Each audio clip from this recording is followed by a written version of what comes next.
as we said before, this Yaksu, I belong to a research group calling the Delta Urbanism, who very much analyze the performance of the delta under critical environmental and climate-related conditions. At the same time, recognize the importance of understanding the alterations, man-made alteration of the delta, and how through a dynamic process that understand that the biophysical transformation as well as the anthroposophical transformations are in a continuum system that are always trying to find their own equilibrium. This is basically where we, the people working in Delta, or basically the people interested in the study these kind of conditions for inhabitation, need to really consider.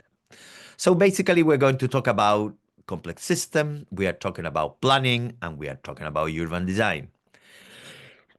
Sorry. How we're going to do this?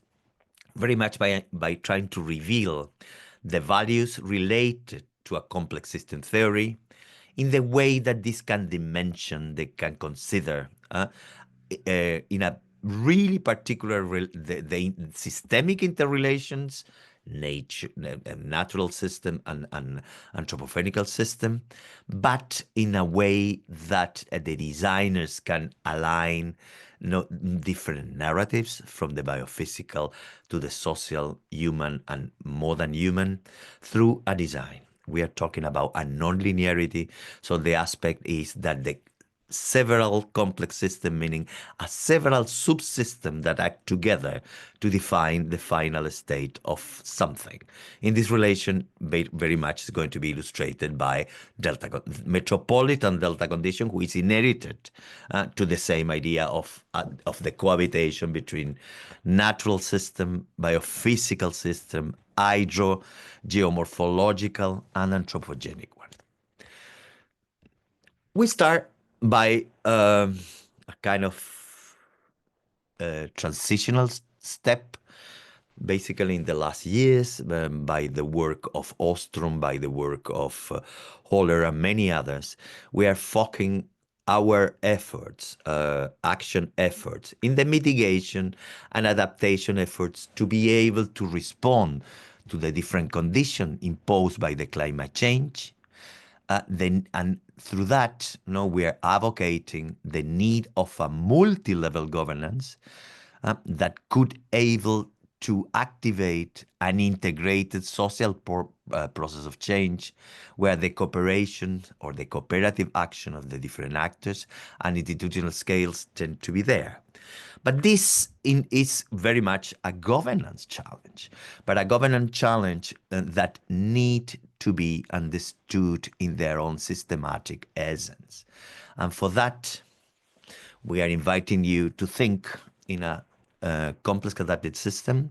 Very much a complex adapted system is defined, as we all know, of a system which is composed by different subsystems, and every single subsystem interact, whatever change in the system affect the system as a whole. When we are talking about adaptation within the process of complex adaptive systems, we are talking about a process who recognize that some of these subsystem conditions very much had been changing and affected, but we know had been changing and affecting in a highly dynamic way. So the adaptation process is always in local scale or in the mid and short term time scale. What we propose, as soon as we consider this interrelation that we are studying as a systemic approach, so we invite you to really think in a process from adaptation to certain conditions to a more radical process, which is the transformation, where a fundamental change can be activated, and where this open system, the not regret actions that allow to be seen as a responded to an open system, is very much the ideal condition. So for planning adaptation, to plan transformation. That meaning also the recognition of the complex dynamics, but at the same time the recognition of a reorder in those dynamics. No, there are and they're needed to recuperate the capacity of the system to exist, the biophysical system to exist, no, the capacity of the system to be able to integrate and be supported in itself, the hydro, the geomorphological dynamic, for instance. But at the same time, no, we need to think that we need a different order. So the call is for whom? In the way that we, landscape architects, planners, and designers, urban designers, and even also people related to the environmental science, in the process of adaptation and transformation, so meaning adapting to a specific condition and recognize the summatory of these conditions as a process that defines pathway, we need to recognize then the open system characteristic. How we do that? Basically, we are inviting you to use design, but design possibilities, different type of possibilities, interrelated possibilities. As what? As systemic socio-environmental mediation. So now we are going to understand when we're talking about design, we're talking about a different composition of the different systems that if we consider systematically, we consider that the relation between the people, our own economies, the environment need to be mediated, measured, projected in a several different type of a scenario, so to be able to understand what are the most critical aspects that need to be considered and guide a process of transformation, so an order dynamic. And this is a little bit how we are going to revise the next.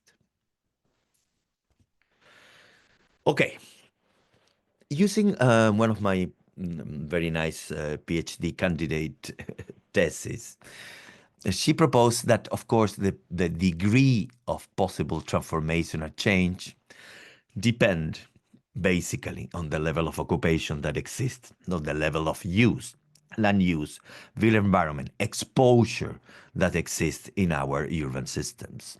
So, of course, as more green or when the functions are less dense, the possibilities or the degree of transformation are higher than when the high density, particularly the one experienced in Hong Kong, the highest density in the world, of course, is quite more complex. But by understanding this interrelation is where we already saying that the possibilities of change related to the environmental compulsory adaptation and the climate change new condition that we need to not just assess, project, but also live with it, need always to consider already these possibilities of change. So there are already one critical interrelation, which is the scale, and above all, and this is very much related to the position of Yaxu, in a territory, in an area that had been and need to be habitated by human and post-human or more than human. Well, this was a little bit the first starting point of what we would like to talk today. But in order to contextualize this for guiding your process of research and design under these specific ultra-dynamic conditions, we're going to first start by what we already announced, the changing paradigm that need to be proposed. We are going to go a little bit deeper in the condition of complexity, in the socio-ecological approach in this. We're going to expand in a more theoretical way with certain characteristic of resilience as adaptive capacity, but a very particular type of resilience. And then we are going to have clear focus on this, who is in charge, how we consider this, which is the agency. Well, the first starting point we're going to talk is this idea that, as you see here, we used to have boxes. So the idea that the main three systems that determine the development of our societies, the economy, the environment, and the society, and where they meet, no, or they extrapolate, no, there are space for working or transforming. Well, this is determining today an enormous challenge. Basically, the first proposal is to rethink on this concept, and we rethink the concept based on the proposal of Rothworth, where the critical condition is the environmental capacity, which is measurable and is also not illimited. Understanding this, meaning also that the society and the economy is basically interrelated critical system that need already to align to a very specific ceiling, a very specific limit.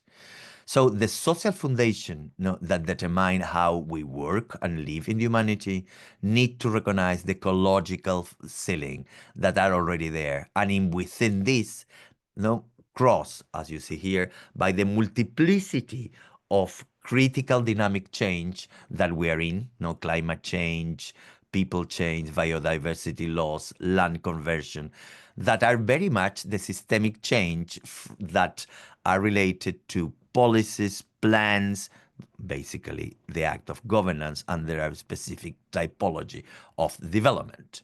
So we are talking about policies, plan, and programs, so different scales in the governance that are already connected, but they tend to do not recognize always the same ecological ceilings, and that could create that the different type of system, or now translated to capitals, the social capital, the natural capital, and the environmental capital, need to be recognized or recombined, or in a way carefully aligned through an institutional role.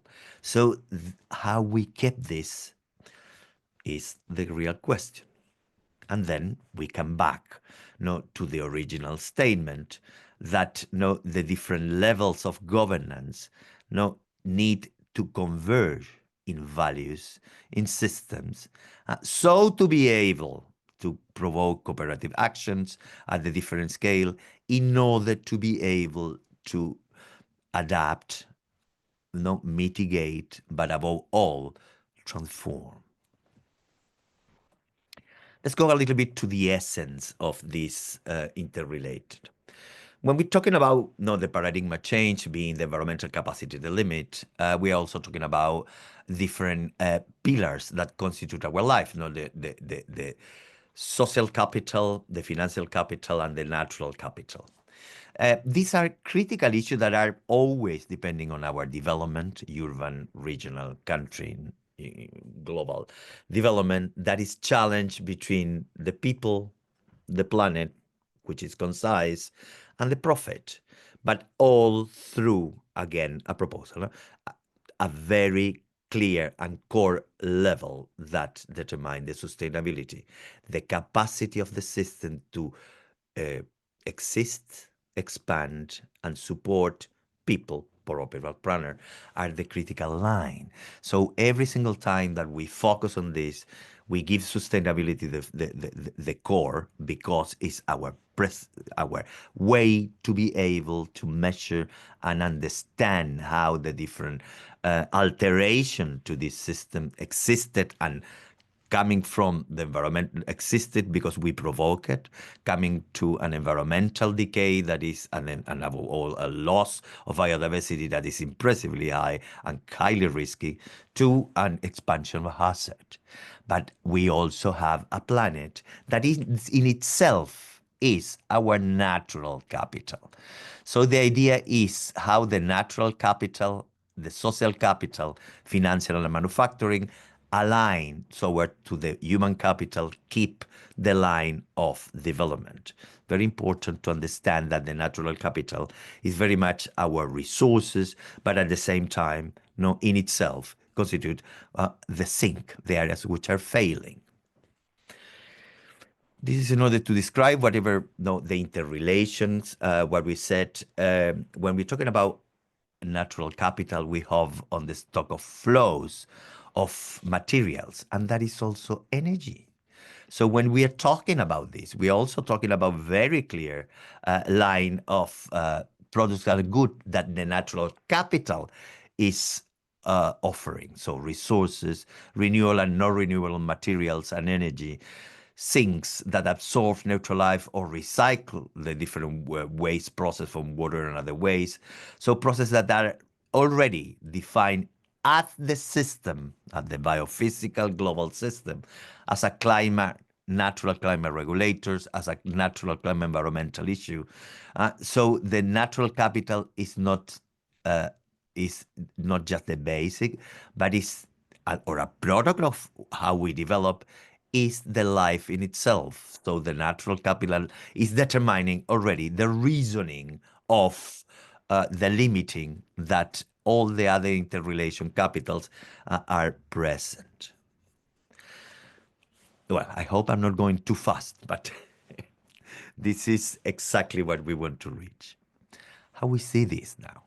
So now we're talking about this beautiful drawing from Arundel. When we are talking about this natural and economical capital interrelated, we also need to define the different roles. The natural capital in itself, as we know, is give us ecosystem services, give us provision services, give us cultural services and supporting services. These are ecosystemic services that can be reached and can be translated towards the support of the social capital and the economical capital, but they are in constant interrelated. So we are talking about, in the provision of ecosystem services, livelihood, the value creations. When we're talking about the social capital and the natural capital, we are talking about how these possible services determine material needs, until what extent the core of life, how this relation between the natural and the social determine our healthy systems, our healthy system, and at the same time, of course, recognize the risk management, so our security.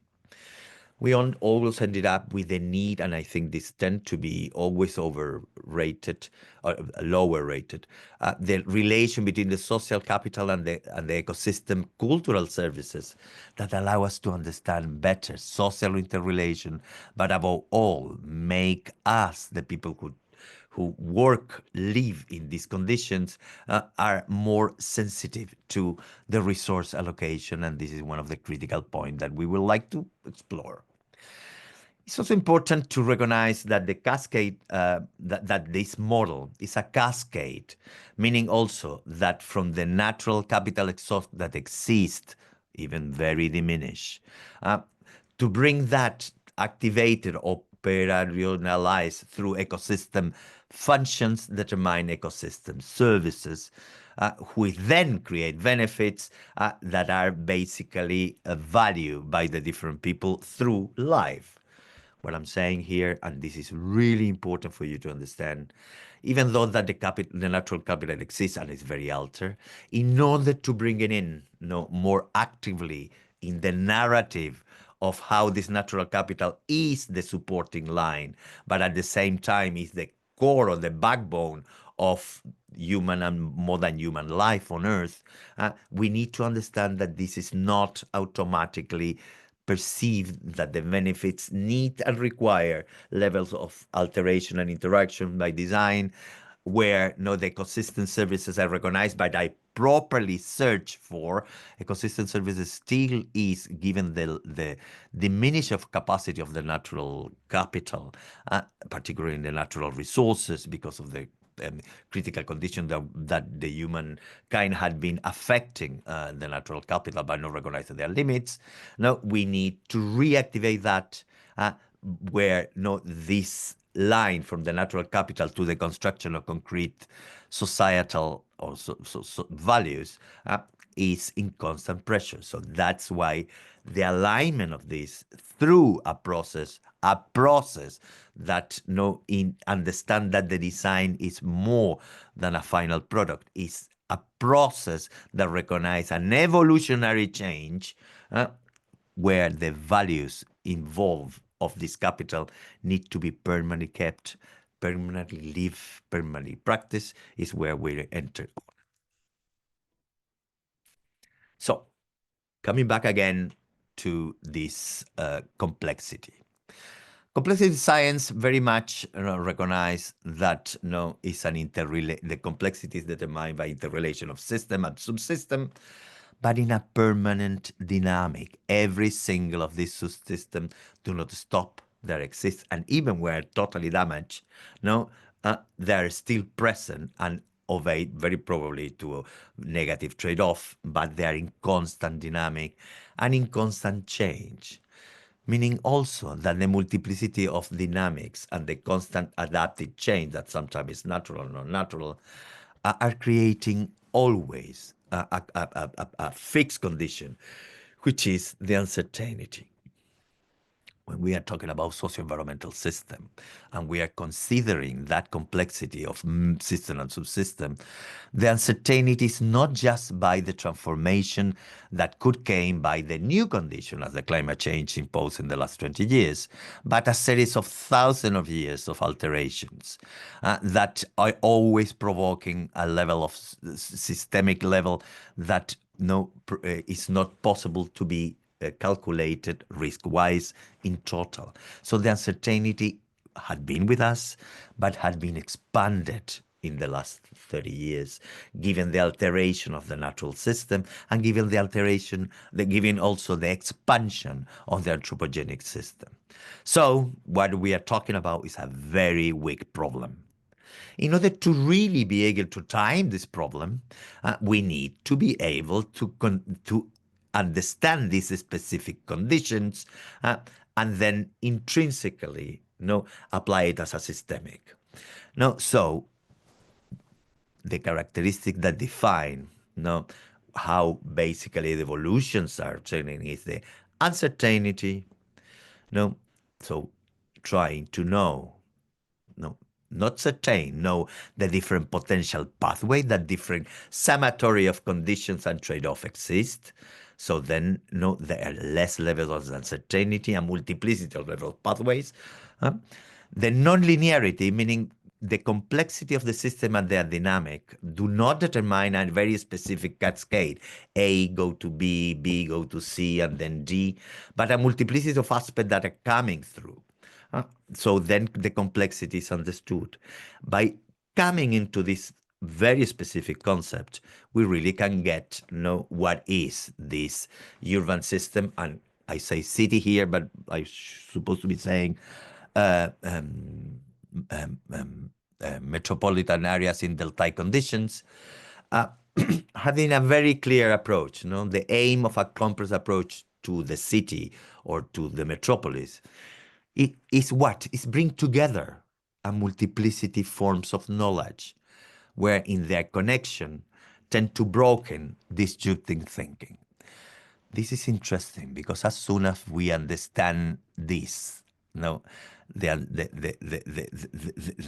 characteristics of this complexity, as soon as we understand also that there is no one knowledge, but a multiplicity of them who need to align to be able to reveal erratic pathways of the integrated systems, and at the same time recognize what need to be done and with whom we need to work with. So then the complex system approach facilitate this by already propose an integrative plane, a formalization of the different concepts for multiple disciplines, and particularly from multiple disciplines on the urban and the biophysical studies. So, and this is why the design is appear to be the call of today. The large majority of the scholars in this field have visualized cities as four critical conditions. Cities as a complex system. There is multiscalarity on this. There is a necessity to understand the hierarchy. There is a necessity to understand the system and subsystem interrelated. There are interconnections, positive and negative externality. And as we just said, there is a need to recognize the relation to adaptation toward transformation in a multidimensional aspect. This is not just two system altering. It's a multiplicity of those. So we need to reveal precisely where we take. Let's go to the definition of the scale. We tend to think in this alteration. For instance, I just hear for Yaksu that some of you are working in the port territories, so a very complex infrastructural alteration in a very complex biophysical system, which is the coast, under a large and very sensitive bay. So we design always what is the process scale, the more critical. We are also talking about all the others. We're talking about multiscalarity and multidimensional. No, in the multiscalarity, we need to understand what is the specific area that we are talking to, and that kind of scale. We also need to go deeper in that scale, so from an intermediate to a very specific, to be able to understand and go through a more detailed subsystemic. That can also, in our cases, be translated to a specific area in the urban system. So A, and D tend to be interrelated. But then we come in an interrelation between the mesoscale. This is super important. With the mesoscale is the city region, tend to be always the functional network that define the area where you're in. But at the same time, it's very important to understand that it's also the functional network is not just the economical related function, but also the administrative one. And through that, the idea is to recognize the governance levels, the biophysical systems, and also the translation to the transformative action. In this case, for instance, in the micro scale, is very much the transformation of the urban morphology. Meanwhile, the nanoscales go to the specificity of the elements, and the mesoscale goes specifically to the interrelations. Well, we continue with that to the concept of that we need to define or recognize certain hierarchies.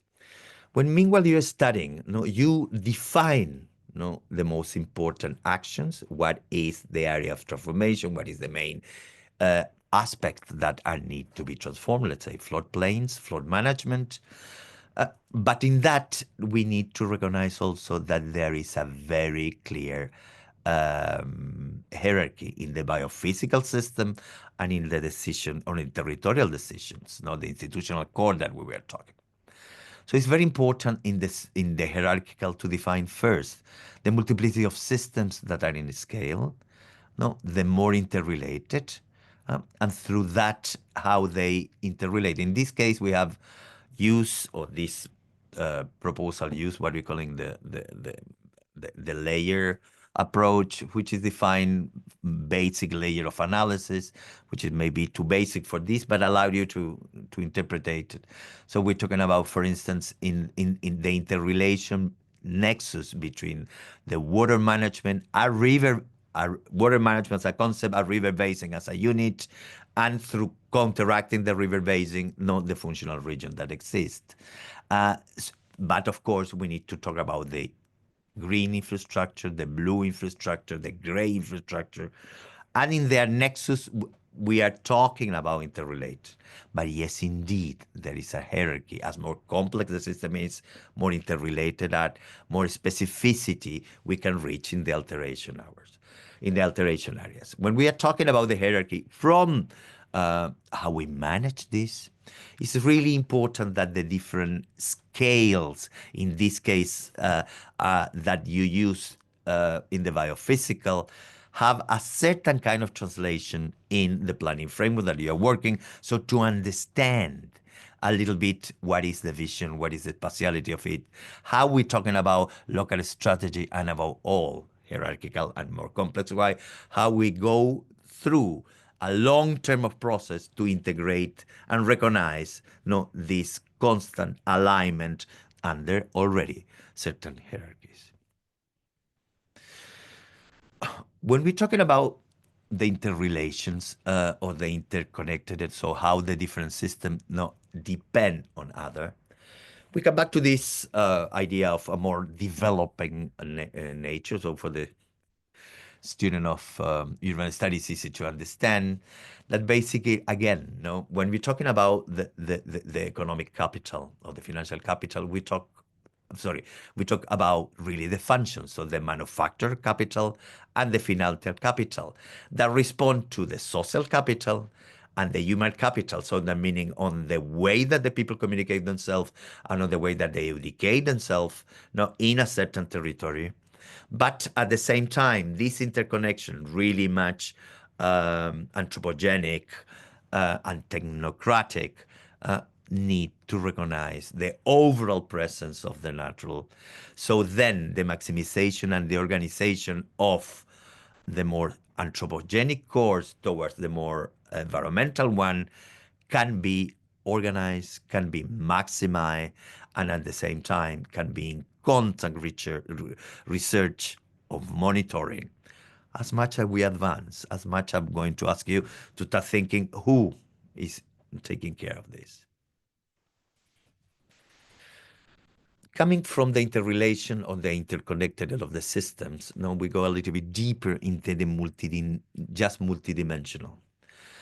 For instance, when we're talking about the constant dynamic between the natural and the social capital, we're also talking about critical values that each system need to have and be recognized from.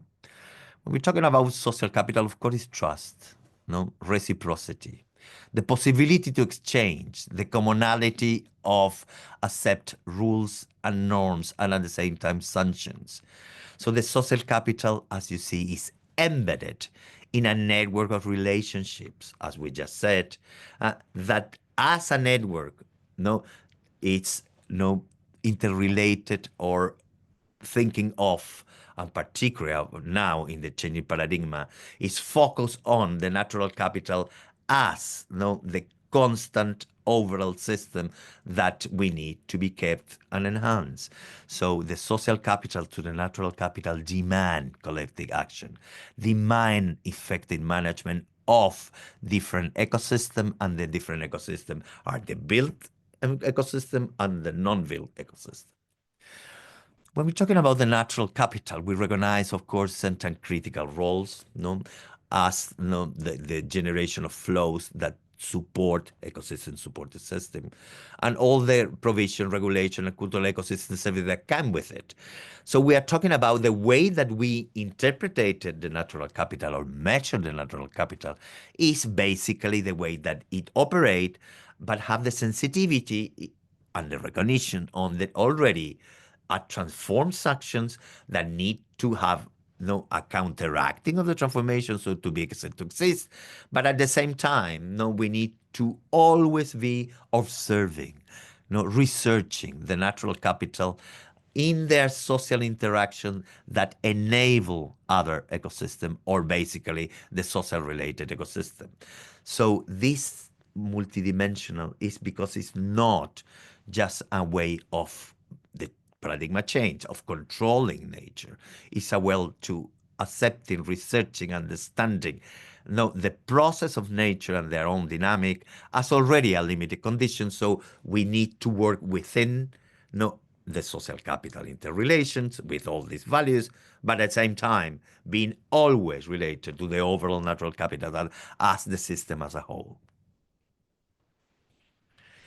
When we're talking about this, it's very much the critical question. We have processes of urbanization, which tend to be shorter than the biophysical processes that tend to be in larger terms.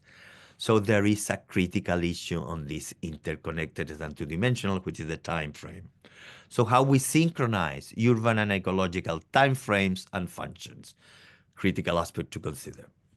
By understanding, but at the same time, and the interconnected of the different systems, in this case, urban network, green network, and water network, for instance, as we were coming, but at the same time, very carefully understand that the urban dynamics is faster transformation than the biophysical, meaning already that whatever we do in the anthropogenic alteration need and consider the effect not immediate, but past and future, no? And that already determine a very clear characteristic of the research and of the design process that you are in.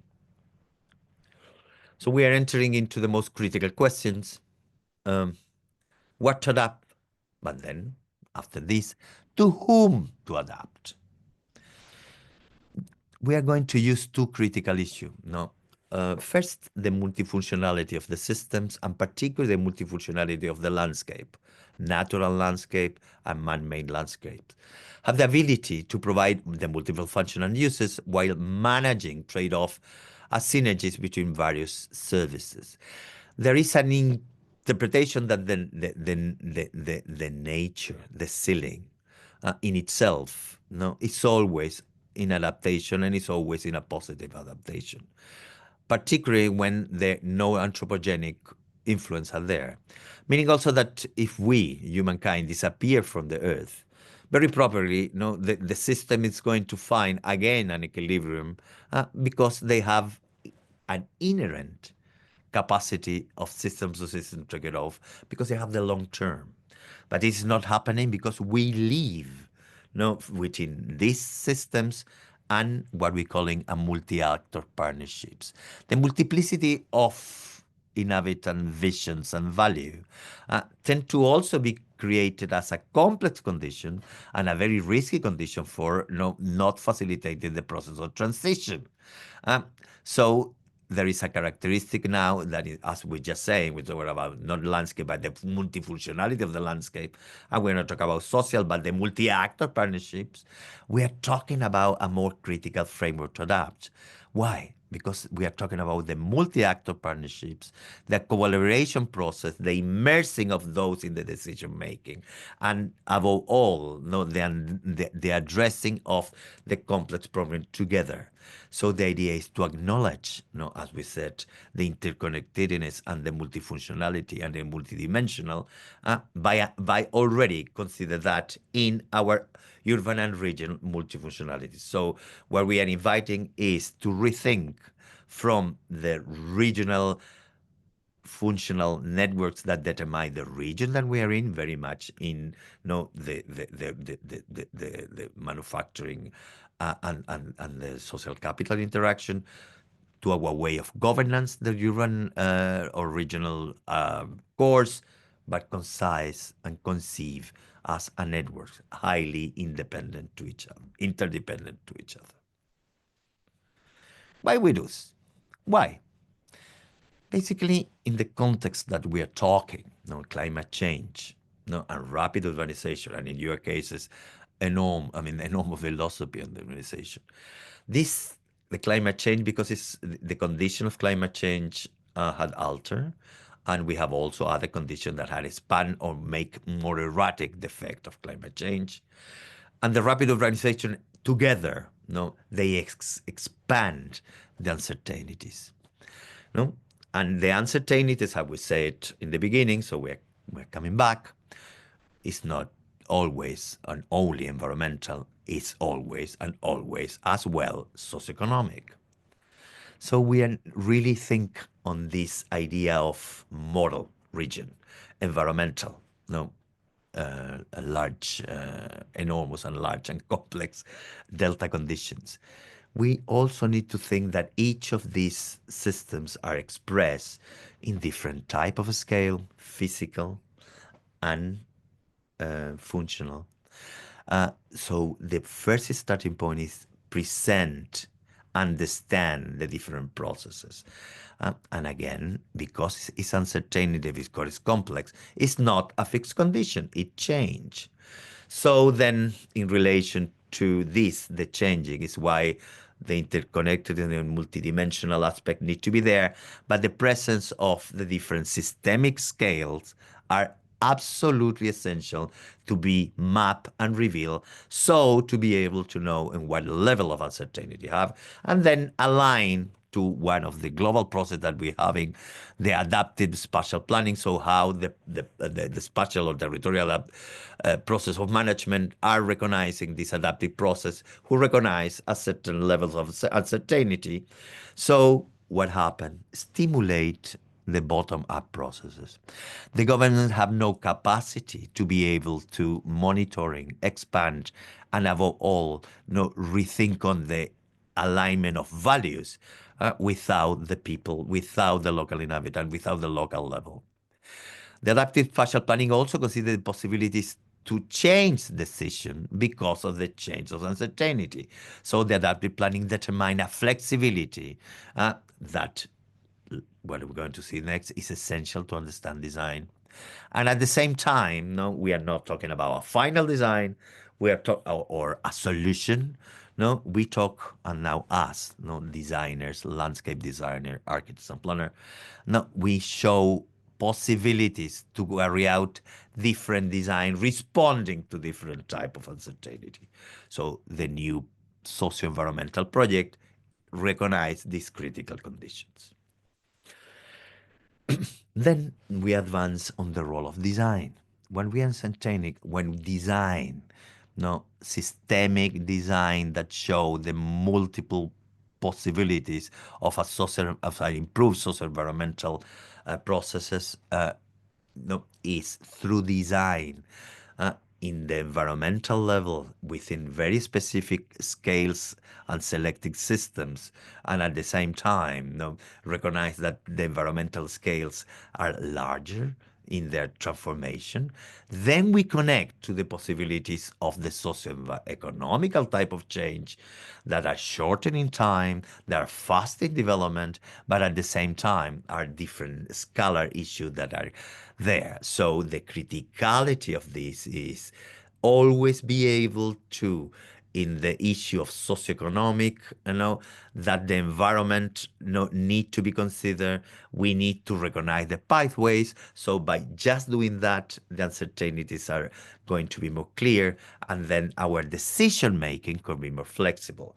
But that need and require a testing process of experimental design in both systems, but at the same time, the permanent carry out of experimental system that could respond to maybe different trade-off that sometimes are coming from very local scale, as in the environmental challenge. Think about, for instance, a very simple pest in a mangrove area in the coast, no, very specific nanoscale, towards a complex of mesoscale or the rising temperature of the sea, which is altered the system.